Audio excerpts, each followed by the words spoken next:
नमस्कार दोस्तों, मेरा नाम है विशाल। मैं आप सबके लिए लेकर आया हूँ स्टॉक बॉक्स का बिजनेस स्टैंडर्ड एनालिसिस वीडियो। यहाँ पर हम एनालाइज करेंगे बिजनेस स्टैंडर्ड और फाइनेंशियल एक्सप्रेस दोनों न्यूज़पेपर्स को। बहुत ही सिंपल भाषा में बिजनेस न्यूज़, इकोनॉमिक्स, फाइनेंस से रिलेटेड न्यूज़ को यहाँ पर हम समझने की कोशिश करेंगे। आप सीखेंगे कि किस तरीके से पढ़ना है एक बिजनेस न्यूज़पेपर को, जो सबसे ज़्यादा इम्पोर्टेंट न्यूज़पेपर कैटेगरी है हम सब के लिए। तो यहाँ पर हम शुरुआत करते हैं सबसे पहले आर्टिकल से। उससे पहले इस चैनल को आप लेकिन सब्सक्राइब कर लीजिए और वीडियो को लाइक ज़रूर कर दीजिए अगर आप चाहते हैं ऐसे और वीडियोस देखना। सबसे पहला आर्टिकल बात कर रहा है स्विगी के बारे में। स्विगी और ज़ोमैटो, कई लोग हैं जो स्विगी और ज़ोमैटो को रेगुलरली यूज़ करते हैं, काफ़ी दोनों पॉपुलर भी हैं। ज़ोमैटो ऑलरेडी मैं कहूँगा स्टॉक मार्केट में लिस्टेड है, पहले ही लिस्ट हो गया और अब बारी आ रही है स्विगी की। स्विगी अपना आईपीओ लेकर आ रहा है जिसके हम कहते हैं इनिशियल पब्लिक ऑफरिंग। इसका मतलब स्टॉक मार्केट में स्विगी अपने आप को लिस्ट करने वाला है एंड यहाँ पर सेबी से अप्रूवल लेना पड़ता है अगर आप अपने मार्केट को अपने स्टॉक को मार्केट में अगर आप लिस्ट करना चाहते हैं, तो वो भी इन्हें मिल चुका है। तो फूड डिलीवरी जायंट स्विगी को गो अहेड मिल चुका है, परमिशन मिल गई है securities and exchange board of India SEBI द्वारा। सेबी रेगुलेटर है, जैसे बैंक्स के रेगुलेटर आरबीआई है, आरबीआई रूल्स बनाती है बैंक्स के लिए, वैसे ही सेबी स्टॉक मार्केट की रेगुलेटर है एंड यहाँ पे इन्होंने अप्रूव कर दिया है इनके आईपीओ को। यहाँ पे काफी सारे इन्वेस्टर्स हैं जो ऑलरेडी इन्वेस्टेड हैं स्विगी जैसी कंपनी में, जैसे कि प्रोसेस, सॉफ्टबैंक, एक्सेल। यानी इसकी वैल्यू है 9.3 बिलियन डॉलर्स। मतलब मैं कहूँगा करीब करीब आप समझिए 75,000 करोड़ के करीब इनकी एग्जिस्टिंग वैल्यू है। और हमें देखना होगा कि कितना बड़ा आईपीओ आता है। ये स्विगी करीब यहाँ 11,000 करोड़ रुपए रेज करना चाहता है, जिसमें से 5,000 करोड़ फ्रेश इशू होगा, मतलब नए शेयर्स इशू किए जाएंगे और बाकी 6,000 करोड़ जो दूसरे शेयर होल्डर्स हैं स्विगी में वो अपने शेयर्स बेचेंगे। सो नवंबर तक का डेट एक्सपेक्टेड है स्विगी के आईपीओ लॉन्च के लिए एंड हमें देखना होगा कि क्या वैल्यूएशन, क्या इंटरेस्ट आता है लोगों का स्विगी के आईपीओ में। एंड लोग ऑफ कोर्स स्विगी में जो पैसा खर्च करते हैं जरूर थोड़ा बहुत सोच समझ के खर्च करके वो स्विगी जोमैटो में अगर उन्होंने इन्वेस्ट कर दिया होता आईपीओ के टाइम पे भी अगर, तो आज काफी अच्छा कमा चुके होते वो पैसे। So we have to keep this in mind कि जोमैटो ऑलरेडी हमारे पास है, यहाँ पे लिस्टेड है। तो अब कंपैरिजन करके स्विगी का वैल्यूएशन लाना, कैलकुलेट करना is going to be easier, right. अगर एक दो कंपनीज बिल्कुल सेम काम करती हैं और एक ऑलरेडी स्टॉक मार्केट में लिस्टेड है जिसकी वैल्यू इतनी है, उसका सेल्स इतना है, ग्रोथ इतना है, तो स्विगी के वैल्यूएशन को करने में हमें काफी आसानी होगी क्योंकि हमारे पास एक बेंचमार्क है। आते हैं दूसरे आर्टिकल पे, चाइना के बारे में। क्योंकि चाइना के बारे में तो देखिए सिर्फ बैड न्यूज ही आ रहा है आजकल। अगर मैं बात करूं जितने भी इकोनॉमी से रिलेटेड चाइना की न्यूज है, सब कुछ नेगेटिव है एंड काफी कोशिश कर रही है वहां पे गवर्नमेंट मार्केट में फिर से मैं कहूंगा एक्टिविटी को इंक्रीज करने की, लेकिन ऐसा कुछ होता हुआ नजर नहीं आ रहा।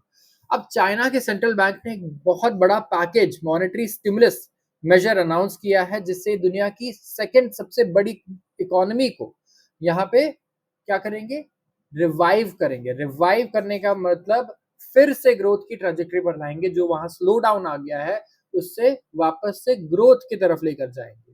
तो यहाँ पे काफी ज्यादा एक मैं कहूँगा अलार्मिंग सिचुएशन है। काफी डिप्रेस्ड इन्वेस्टर कॉन्फिडेंस है, स्टॉक मार्केट से लोग चाइना के पैसा निकाले जा रहे हैं लगातार।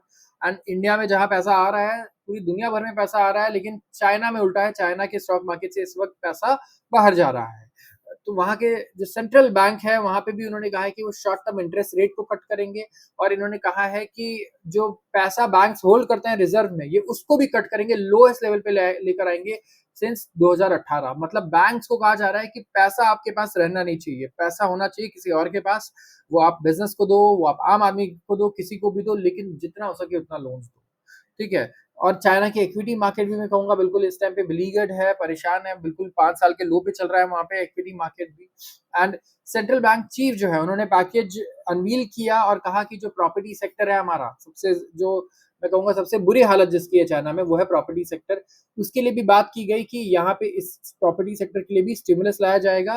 एंड जो बोरिंग कॉस्ट है प्रॉपर्टी के लिए, क्योंकि हर कंट्री में प्रॉपर्टी बोरो करके ही खरीदा जाता है ज्यादातर बैंक से, उसको कम किया जाएगा और इसका इसका कॉस्ट होगा करीब करीब $5.3 trillion in mortgages and easing rules for second hand home purchases, sorry second home purchases. तो गवर्नमेंट चाहती है कि लोग फिर से प्रॉपर्टी में इन्वेस्ट करें। वहाँ पे प्रॉपर्टी सेक्टर में बोलूँगा पूरी तरीके से कोलैप्स कर गया था। जितने बड़े प्लेयर्स थे सारे बैंकरप्ट हो गए थे अभी। सारे मतलब बोलूँगा फाइनेंशियल क्रंच ऐसा देखने को नहीं मिला होगा हमें कभी जैसा चाइना में देखने को मिल रहा था। प्रीवियसली चाइना में ऐसा कभी सिचुएशन हमने नहीं देखा है पिछले 20 से 30 सालों में। अब पॉलिसी चेंजेस तो काफ़ी सारे आ रहे हैं एंड जो ग्रोथ टारगेट है चाइना का करीब 5% का, चाइना इसे लगातार मिस करते जा रहा है। तो ये जो पॉलिसी वराजेस आए हैं अभी, हो सकता है कि गोल हमारा फिर से रीच में आ जाए, लेकिन डाउट्स अभी भी रहते हैं कि चाइना अपने डिफ्लेशनरी प्रेशर को हैंडल कर पाएगा। मतलब हर पूरी दुनिया में इन्फ्लेशन है, मतलब महंगाई बढ़ रही है। चाइना में क्या है, इसका उल्टा, इन्फ्लेशन का आप उल्टा कर दो तो क्या होता है, डिफ्लेशन, चीजें सस्ती हो रही है। सबसे पहले सस्ती क्यों होती है चीजें, क्योंकि लोगों के पास पैसा ही नहीं है खरीदने के लिए, ओवर सप्लाई क्रिएट हो गया है मार्केट में, डिमांड नहीं है। तो ये इन्फ्लेशन से भी ज्यादा खतरनाक है और इस सिचुएशन से बाहर आना, इन्फ्लेशन के बाहर आने से भी, इन्फ्लेशन को कंट्रोल करने से भी बहुत ज्यादा डिफिकल्ट है। आता हूं मैं दूसरे आर्टिकल पे। 50% of Indians work at least 49 hours of, half of the employees, आधे एम्प्लॉयज इंडिया में करीब 49 आवर्स काम करते हैं हर हफ्ते। डिस्पाइट जो शेयर है वो डिक्लाइन कर रहा है around 13 percentage points over the past 5 years। 2023 में भी प्रपोर्शन ऑफ वो लोग जो स्टैट्यूटरी प्रोविजन से एक्सीडेड लिमिट तक काम करते हैं वो काफी ज्यादा है। इंडियन लेबर लॉ सब्सक्राइब करते हैं 48 hour work week for employees. जो डेटा है इंटरनेशनल लेबर ऑर्गेनाइजेशन का वो शो करता है कि जो शेयर है दोज वर्किंग 49 आवर्स और मोर has decreased from 63% in 18 to 50.5% in 2023। तो डिक्लाइन हुआ है उन लोगों का शेयर जो 49 आवर्स या उससे ज्यादा काम करते हैं। स्पेसिफिकली इंडिया में देखिए जो पहले 64% हुआ करता था, अब ये घटकर आ गया है 50% पर। तो डिस्पाइट दिस डिक्लाइन जो प्रपोर्शन है अभी भी जिन लोगों का जो 49 आवर्स या उससे ज्यादा काम कर रहे हैं वो काफी ज्यादा है एज कम्पेयर टू उन कंट्रीज से जैसे कि साउथ अफ्रीका हो गया, यूएस हो गया, ब्राजील हो गया, यूके हो गया। और जो रिसेंट हमें डेथ वगैरह की भी न्यूज देखने को मिली है जैसे दूसरी कंपनीज में, तो इसकी वजह से काफी अटेंशन भी आ रहा है वर्क रिलेटेड स्ट्रेस पर। अगर शेयर ऑफ मेन देखें आप तो 49 आवर्स से ज्यादा जो काम करते हैं वो पहले था 87%, जो घट करके आया है 83.9% पे। And share of women increase हुआ है फ्रॉम 13.2% टू 16.1%। तो वर्किंग आवर्स में अगर आप देखेंगे जो लोग share of main working 49 hours और मोर, जो 49 आवर्स से ज्यादा काम करते हैं वो तो डिक्लाइन हुआ है मेन में। पहले 86.8% था, अब 84% हो गया ऑलमोस्ट। लेकिन वुमेन का शेयर इंक्रीज हो गया है उन वुमेन का जो 49 आवर्स से ज्यादा काम करती हैं। Women suicide linked to professional and career problems has accounted for 13.3% of such cases compared to 17।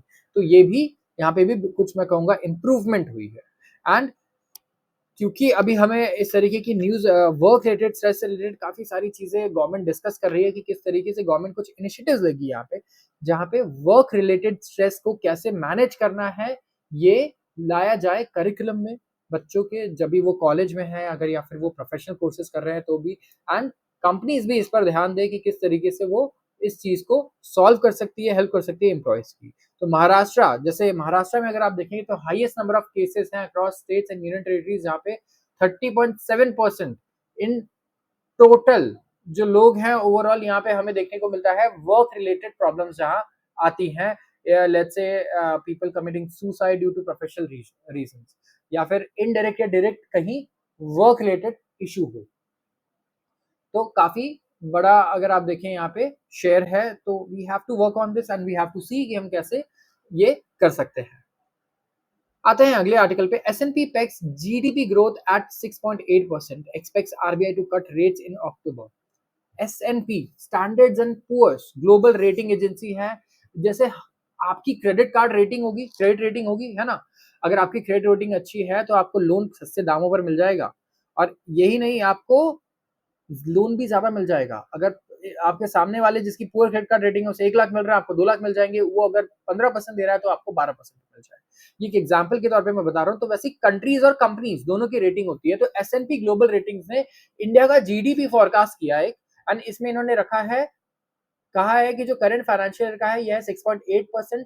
And ये प्रिडिक्ट कर रहे हैं कि 2 रेट कट आ सकते हैं आरबीआई द्वारा इस fiscal year. Yes, reserve bank of India द्वारा भी अब रेट कट एक्सपेक्ट किया जा रहा है। ये काफी बड़ी न्यूज है हमारे लिए, क्योंकि हमारे ब्याज दर इससे हो जाएंगे कम। रेटिंग एजेंसी की जो ग्रोथ फोरकास्ट है वो आरबीआई के एस्टिमेट से कम है। आरबीआई ने 7.2% बोला था, लेकिन जो इकोनॉमिक सर्वे फोरकास्ट रेंज है 6.5 to 7% इसके इन लाइन है। ठीक है। एंड अगर आप देखिए इंडिया में जो जीडीपी ग्रोथ है वो मॉडरेट हुआ है जून क्वार्टर में, क्योंकि हाई इंटरेस्ट रेट्स और मैं बोलूंगा जो अर्बन डिमांड है ये काफी इम्पैक्ट हुआ है। एंड जुलाई के बजट में कंफर्म हुआ कि गवर्नमेंट जो है अभी भी फिस्कल कंसोलिडेशन करेगी। यहाँ पे फोकस रहेगा पब्लिक एक्सपेंडिचर पे, इंफ्रास्ट्रक्चर पे पैसे खर्च होंगे ही होंगे। तो इंडिया में जीडीपी जो हमारा अभी रिकॉर्ड किया हमने लेटेस्ट डेटा अप्रैल से जून का, ये गिर कर आया 6.7%। दूसरी ऑर्गेनाइजेशन ने भी फोकस किया अलग अलग, जैसे एसएनपी ने 6.8 किया है, आईएमएफ इंटरनेशनल मॉनेटरी फंड ने 7%, एशियन डेवलपमेंट बैंक ने 7%, world bank, Fitch, RBI and Moody's rating ज्यादातर ने 7 या उससे ज्यादा की ग्रोथ एक्सपेक्ट की है। तो सब एक्सपेक्ट कर रहे हैं कि आरबीआई जो है अक्टूबर से भी हो सकता है रेट कट्स करना शुरू कर दे। तो काफी बड़ी न्यूज है ये। रेट कट्स होंगे तो हमारे एजुकेशन, कार, होम, सारे लोन्स हमारे सस्ते होंगे। हमारी नहीं, जिस कंपनी में हमने इन्वेस्ट किया है इंडिया में, जो डेट इंटेंसिव कंपनी है, जैसे टेलीकॉम, बहुत उधार रहता है टेलीकॉम पे, वोडाफोन आइडिया को डिस्कस कर रहे थे कितना बड़ा उधार है, ऐसी कंपनीज को बहुत राहत मिलती है ऐसे में। तो आरबीआई कंसिडर कर रहा है कि फूड इन्फ्लेशन जो है ये एक हर्डल है रेट कट के लिए। तो हमें देखना होगा कि कब तक ये फूड इन्फ्लेशन लास्ट करता है, कब तक हमें ये परेशान करता है। और जैसे ही फूड इन्फ्लेशन कंट्रोल में आता है, वी विल एक्सपेक्ट कि आरबीआई रेट कट्स करना शुरू करेगा। एंड लोग, ऑर्गेनाइजेशन, रेटिंग एजेंसीज एक्सपेक्ट कर रही है कि अक्टूबर से हो सकता है ये प्रोसेस शुरू हो जाए। So we have to wait and watch and we will expect कि हाँ, जब ये प्रॉपरली कंट्रोल हो जाए तभी आरबीआई ऐसा स्टेप ले। बट स्टिल हम लोग चाहेंगे कि जल्द से जल्द ऐसा टाइम आए जब हमें भी ब्याज दर घटते हुए देखें, जैसा यूएस में हो रहा है। आते हैं हम अगले एडिटोरियल आर्टिकल पर। The time for private investments is now. अब ये एडिटोरियल है जिसमें हम लोग बात कर रहे हैं इन्वेस्टमेंट्स की, प्राइवेट इन्वेस्टमेंट्स की। अगर आप देखें हमारे पास young and dynamic work force है, लेबर फोर्स है, सब्सटैंशियल गवर्नमेंट की इन्वेस्टमेंट्स भी है इंफ्रास्ट्रक्चर में, फाइनेंशियल सेक्टर बैलेंस शीट बड़ी मजबूत है, बैंक्स इस टाइम पैसा लेकर के बैठे हैं, ऐसा नहीं है कि पैसे की कमी है, ग्लोबली अक्लेम्ड डिजिटल स्टैक है। इंडिया का ग्रोथ आउटलुक काफी बढ़िया लगता है, रिकवरी काफी बढ़िया है पैंडेमिक के बाद। कंट्री दुनिया की सबसे फास्टेस्ट ग्रोइंग कंट्री बन गई एंड एक्सपेक्टेड है आईएमएफ द्वारा 7% का ग्रोथ रेट अचीव करेगी। अभी हमने देखा सारे ग्रोथ रेट एक्सपेक्टेशंस क्या क्या रहे हैं, तो काफी बढ़िया एक्सपेक्टेशन तो है। लेकिन इंडिया में प्राइवेट सेक्टर इन्वेस्टमेंट जो है ना, जो प्राइवेट कंपनीज या प्राइवेट सेक्टर से जो इन्वेस्टमेंट आता है, अगर आप देखो उसे, तो यहाँ पे एक प्रॉब्लम नजर आता है हमें। वो प्रॉब्लम क्या है कि ये इस तेजी से अभी नहीं बढ़ रहा है। ये स्पेशली अगर आप मशीनरी, इक्विपमेंट, इंटेलेक्चुअल प्रॉपर्टी की बात करें तो ये काफी लैग कर रहा है रिसेंट ईयर्स में। एंड रिकवरी अभी भी पूरी नहीं आई है कोविड के बाद। अगर लेटेस्ट इकोनॉमिक सर्वे को भी अगर आप देखें जो सरकार द्वारा किया गया, तो जो ग्रॉस फिक्स कैपिटल फॉर्मेशन है मशीनरी में, इक्विपमेंट में, इंटेलेक्चुअल प्रॉपर्टी, पैटेंट्स, ये ग्रो किया है बाय 35% क्यूमुलेटिवली। 2020 से 30 के बीच में सिर्फ 35% की ग्रोथ आई है। एंड बाकी अगर आप देखें ड्वेलिंग्स और अदर बिल्डिंग स्ट्रक्चर्स एंड यहाँ पे बाकी जगहों पर करीब 105% की इंक्रीमेंट आई है during the same period, right. तो इंटरेस्टिंगली अगर आप देखें सेम पीरियड में जो शेयर ऑफ प्राइवेट सेक्टर का प्रॉफिट है बहुत बढ़ चुका है इंडिया में। देखिए प्राइवेट सेक्टर प्रॉफिट और जीडीपी को आप देखें अगर, तो 15 ईयर के हाई पे चल रहा है। इस टाइम पे प्राइवेट सेक्टर बहुत पैसा कमा रही है। इसके तो काफी बढ़िया यहाँ पे माहौल भी है, ग्रोथ आउटलुक बढ़िया है, सब कुछ बढ़िया है, लेकिन प्राइवेट इन्वेस्टमेंट्स इतने नहीं हो रहे हैं। तो ये राइटर है, इन्होंने बैलेंस शीट एनालाइज किया करीब 2341 लिस्टेड मैन्युफैक्चरिंग कंपनीज की इंडिया में बिटवीन 2017 से 2023। और इनका एनालिसिस ये दिखाता है कि जो रेवेन्यू जनरेट किया गया है बाय नॉन फाइनेंशियल कंपनीज मतलब बैंक और एनबीएफसी, इनको हटा दो तो बाकी सारी कंपनीज नॉन फाइनेंशियल कंपनीज हो गई। प्राइवेट सेक्टर में उन्होंने क्या किया, इससे सबसे पहले जो इनके पास प्रॉफिट्स आए हैं, ये इस प्रॉफिट से इन्वेस्टमेंट नहीं कर रही है, नहीं नहीं नहीं नहीं नहीं, ये इस प्रॉफिट से कर ये रहे हैं कि ये इससे अपने लोन्स चुका रहे हैं, ये डी लेवरेजिंग कर रहे हैं। लेवरेज लेने का मतलब लोन लेना, डी लेवरेजिंग करना मतलब उसे चुकाना। तो करीब 26% ग्रोथ आई है रेवेन्यू में 2022 में ओवर 2020 से कंपेयर करें तो वाज फाइनेंस बाय डेट। ये डेट से फाइनेंस थी, 26% growth in revenue. And in fact debt level जो 2022 में थे वो लोअर थे by 2.46 trillion rupees as compared to 2020, तो कोविड के बाद हमें काफ़ी डिलेवरेजिंग देखने गई। देखिए क्या हुआ कि कोविड में जब धंधा मतलब काफ़ी पॉज़ हो गया और फिर भी आपको लोन चुकाने पड़ रहे थे, तो कंपनीज़ को रियलाइज़ हुआ कि भाई सबसे पहले ना लोन हटाओ। ये लोन से बहुत बड़ा खतरा है, 1-2 इंस्टॉलमेंट मिस कर देंगे फालतू में, हमारा पूरा ट्रैक रिकॉर्ड बिल्कुल खराब हो जाएगा। तो इसीलिए ये कहा गया कि भाई कंपनीज़ ने सोचा कि सबसे पहले डिलेवरेजिंग करते हैं, वो बढ़िया रहेगा। जो डिस्प्ले है फाइनेंशियल डिसिप्लिन का, ये ऑगर करता है बहुत बढ़िया। देखिए सही भी है, इंडिया और इंडस्ट्री के लिए बहुत बढ़िया है कि उन्होंने लोन सारे चुकाए, डिलेवरेजिंग किया, ताकि कोई एक्सटर्नल शॉक भी आए तो कोई प्रॉब्लम नहीं है भाई, हमारे पास ना कोई बहुत ज़्यादा लोन है, ना कुछ, हम कर लेंगे सारा मैनेज। तो इन्होंने राइटर ने रिकमेंड किए हैं 2 action for companies to reinvest their profit, कि कैसे अपने प्रॉफिट को रीइन्वेस्ट किया जाए जब अब डिलेवरेजिंग हो गई है। सबसे पहले कहा जा रहा है कि मैन्युफैक्चरिंग कंपनीज़ को ना जो सरप्लस पैसा है, जो एक्स्ट्रा पैसा है, उससे अपने प्रोडक्शन को डिजिटाइज़ करना चाहिए। जो प्रोडक्शन वैल्यू चेन है, इसको डिजिटली मतलब आप इनोवेट करने की बात अगर करें, तो ये सही रहेगा कि आप डिजिटली इनोवेट कीजिए एंड गोल रखिए कि मुझे एफिशिएंसी करनी है सबसे पहले तो इंक्रीज़।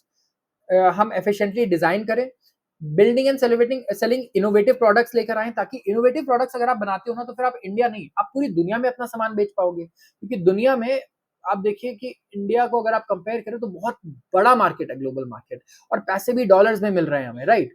तो फ़ायदा क्या होगा यहाँ पे?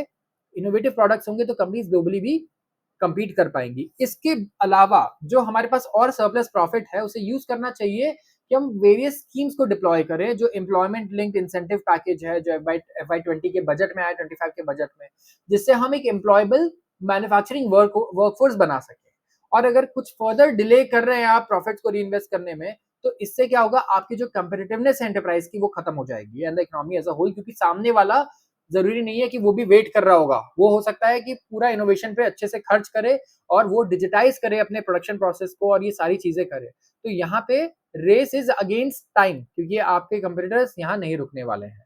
तो इन्फ्लेशन सॉफ्टनिंग हमें दिख रहा है, इन्फ्लेशन कम हो रहा है एंड जो सेंट्रल बैंक है, हो सकता है यहाँ पे इंटरेस्ट रेट्स रिड्यूस करे, बट मे बी ना करे तुरंत, क्योंकि गवर्नमेंट बोरोइंग्स भी काफ़ी ज़्यादा है। तो इससे क्या हो रहा है, इकोनॉमी भी पंप हो रही है, क्योंकि हमने अभी इस महीने कई बार ये डिस्कस किया है कि इंडिया में जो जीडीपी है, इसमें ग्रोथ इस टाइम पे आ रही है कहाँ से? गवर्नमेंट एक्सपेंडिचर से। जो गवर्नमेंट एक्सपेंडिचर कर रही है ना, खर्चा कर रही है, वहाँ से सारा पैसा और ग्रोथ आ रहा है। तो ये एक प्रॉब्लम भी है, क्योंकि हमें तो भई चाहिए एफडीआईज़ एंड एफपीआईज़, और एफडीआईज़ और एफपीआईज़ आएँगे तभी बढ़िया ग्रोथ देखने को मिलेगी, सस्टेन ग्रोथ रहेगी। कब तक गवर्नमेंट पैसे खर्च करते रहेगी, बोरो कर के इन्वेस्ट करते रहेगी, ये सही नहीं है। तो हमारा डेट टू जीडीपी रेशियो भी काफ़ी इससे बढ़ता जाएगा और ऑलरेडी आई थिंक 90% के पास पहुँच चुका है। सो वी वांट कि यहाँ पे फॉरेन इन्वेस्टमेंट आए सबसे पहले तो, और जो प्राइवेट हमारी कंपनीज़ हैं वो भी इन्वेस्टमेंट करें।